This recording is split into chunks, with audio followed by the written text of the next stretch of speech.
სახელმწიფო უსაფრთხოების სამსახურმა სისხლის სამართლის კოდექსის 318 მუხლით საბოტაჟის მუხლით დაიწყო გამოძიება მთელი ქვეყნის მასშტაბით რამდენჯერმე ელექტროენერგიის გათიშვის ფაქტზე, რაც გულისხმობს სახელმწიფოებრივი ინტერესებისთვის საფრთხის შექმნას და სახელმწიფო საწარმოებისთვის ან მნიშვნელოვანი ობიექტების ფუნქციონირებაში ხელშეშლას. სახელმწიფო უსაფრთხოების სამსახურს არ უთქვამს კონკრეტულად რა დაზიანდა, სად დაზიანდა, რა დაზიანებაზე არის საუბარი, თუმცა გამოძიება უწყება მაინც საბოტაჟის მუხლით დაიწყო. სალომე ზურაბიშვილმა შეაფასა დაწყებული გამოძიება და ზოგადად ქვეყანაში ბოლო დროს განვითარებული მოვლენები და ზურაბიშვილი პირდაპირ ამბობს, რომ განვითარებული მოვლენები არის ნათელი დადასტურება იმის, როგორი უმოქმედო და უუნარო და უფუნქციო არის დღეს ქართული ოცნება. ზურაბიშვილი აცხადებს, რომ აღარ არსებობენ ქვეყანაში რაიმეზე პასუხისმგებელი პირები, ყველა დაიმალა, ყველა ჩუმად არის, არავინ განცხადებას არ აკეთებს და ეს ყველაფერი მიუთითებს, რომ ქართული ოცნება ქვეყანას უბრალოდ ვეღარ მართავს, არის უზარმაზარი პრობლემები, სატრანსპორტო კოლაფსი და ქვეყანაში შუქიც კი ითიშება, მაშინ როდესაც ასეთი რა მთელი ქვეყნის მასშტაბში, ისეთ ქვეყნებშიც კი არ ხდება, სადაც მაგალითად ომები მიმდინარეობდა.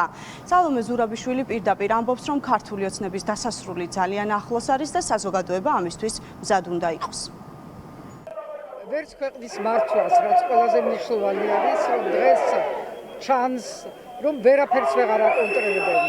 ქალაქი გაჭედილი არის, ველი აღარაა, საბოტაჟებზე გველაპარაკებიან, მაგრამ ვერაფერს ვერ აგვარებენ თვითონ. ტრანსპორტი აღარ არის ქალაქში, ხალხი იჭედება მეტროში. ანუ ქვეყანა აღარ არის მართული. სად არიან წასული, არ ვიცი, იმიტომ არავინ არანაირ განცხადებას არ აკეთებს. მე მგონი გაიქცენ რუსეთში. შეიძლება ხვალდილით გავიღვიძოთ და აღმოვაჩინოთ, რომ აღარ არიან. ასე რომ მოვემზადოთ, იმიტომ რომ ბოლო ახლოს ეს საბოტაჟის თემა არის ჩვეულებრივი თემა ყველა დიქტატორული, ავტორიტარული რეჟიმის, რომელსაც უნდა მონახოს ბრალდებები თავისი მოწინააღმდეგების წინააღმდეგ. ეს იქნება შიგნით ქვეყანაში თუ გარეთ. ამიტომ ამაში არაფერი ახალი არ არის, ახალი ის არის, რომ რეალურად მთელ ქვეყანაში 2 ზედიზედ ღამეს გაქრა სრულიად შუქი და დენი. ეს არის წარმოუდგენელი, მე არ ვიცი მაგალითი აფრიკაში ვცხოვრობდი 4 წელი და ომი იყო იმ ქვეყანაში, ასეთი რამ არ მახსოვს მე. ხელისუფლების ოპონენტები აცხადებენ, რომ საბოტაჟის მუხლით გამოძიებების დაწყება ქართული ოცნებისთვის უკვე ტრადიციად იქცა და არ გამორიცხავენ იმას, რომ ნებისმიერ ოპოზიციონერ პოლიტიკოსს დაადოს ქართულმა ოცნებამ ხელი და თქვას, რომ ოპოზიცია იყო ჩართული ამ საბოტაჟში და ოპოზიციამ განახორციელა მთელი ქვეყნის მასშტაბით ელექტროენერგიის გათიშვა.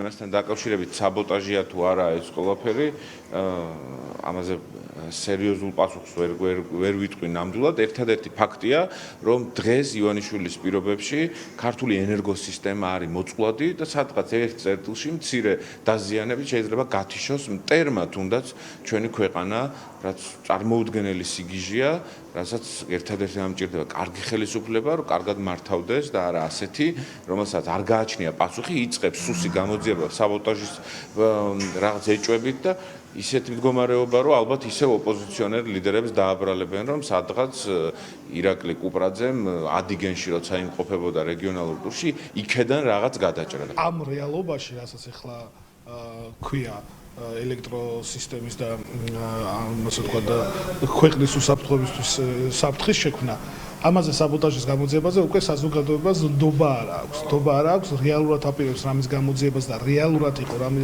პრობლემა.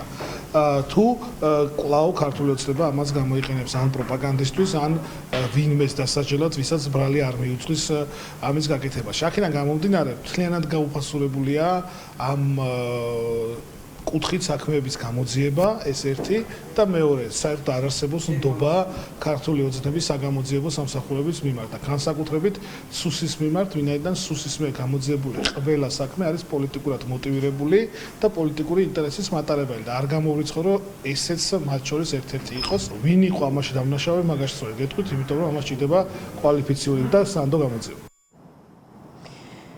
უწყება აცხადებს, რომ გამოძიებასთან დაკავშირებით საზოგადოებას ეტაპობრივად მიაწვდის ინფორმაციას. ახლა საინტერესო არის დაიწყება თუ არა მაგალითად გამოკითხვები სხვადასხვა პირების საქმესთან დაკავშირებით.